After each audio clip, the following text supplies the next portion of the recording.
السلام علیکم ورحمۃ اللہ وبرکاتہ۔ کیا کوئی رانی جس کے پاس تاج ہے، طاقت ہے، دولت ہے اور ایک پورا سامراجیہ ہے، وہ اپنے گھمنڈ کو توڑ کر ایک نبی کے سامنے جھک سکتی ہے؟ کیا ایک عورت جو سورج کی پوجا کرتی تھی وہ اللہ کے سامنے سجدے میں گر سکتی ہے؟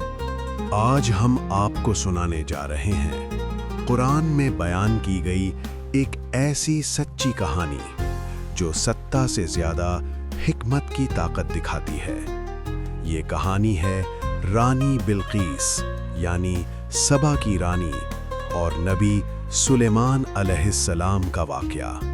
اسلامی اتہاس میں کچھ گھٹنائیں صرف قصے نہیں ہوتی، وہ انسان کی سوچ بدل دیتی ہیں۔ رانی بلقیس کا واقعہ قرآن مجید کی سورہ النمل میں تفصیل سے بیان ہوا ہے، اور اس سلطنت کی حاکم تھیں رانی بلقیس۔ قرآن کہتا ہے اسے ہر چیز عطا کی گئی تھی اور اس کا تخت بے حد عظیم تھا، لیکن اتنی نعمتوں کے باوجود ایک بڑی کمی تھی۔ عرب کے دکشن میں آج کے یمن کی سرزمین پر ایک عظیم سلطنت قائم تھی، سبا۔ مضبوط قلعے، پھلتے پھولتے بازار، پانی کے بڑے باندھ اور بے مثال دولت، اور اس سلطنت کی حاکم تھیں رانی بلقیس۔ قرآن کہتا ہے اسے ہر چیز عطا کی گئی تھی اور اس کا تخت بے حد عظیم تھا، لیکن اتنی نعمتوں کے باوجود ایک بڑی کمی تھی۔ رانی بلقیس کی پیدائش کے بارے میں مختلف روایات ملتا ہے کہ ان کی ماں باپ میں سے ایک جن تھا۔ کچھ مورخین کہتے ہیں کہ رانی بلقیس آدھی جن اور آدھی انسان تھیں۔ کہا جاتا ہے اس کی والد یمن کی ایک طاقتور بادشاہ تھا۔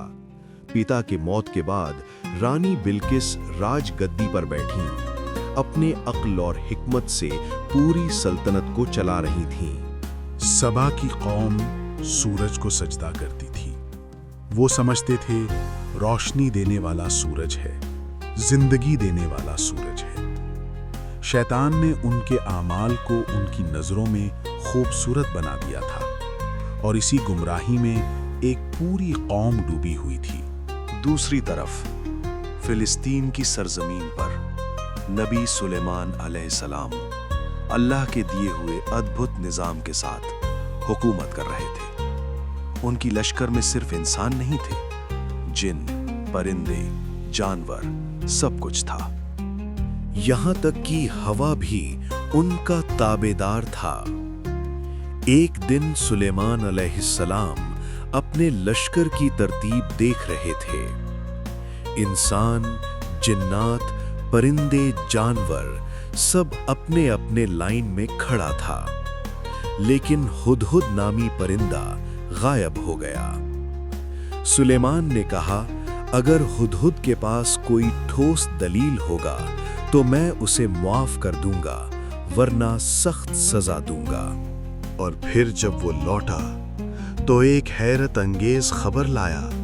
سلیمان علیہ السلام تخت پر بیٹھا ہوا تھا اور ہدہد ان کے پاس آ کر بیٹھا۔ ہدہد بولا، میں نے سبا میں ایک عورت کو دیکھا جو ان پر حکومت کر رہی ہے۔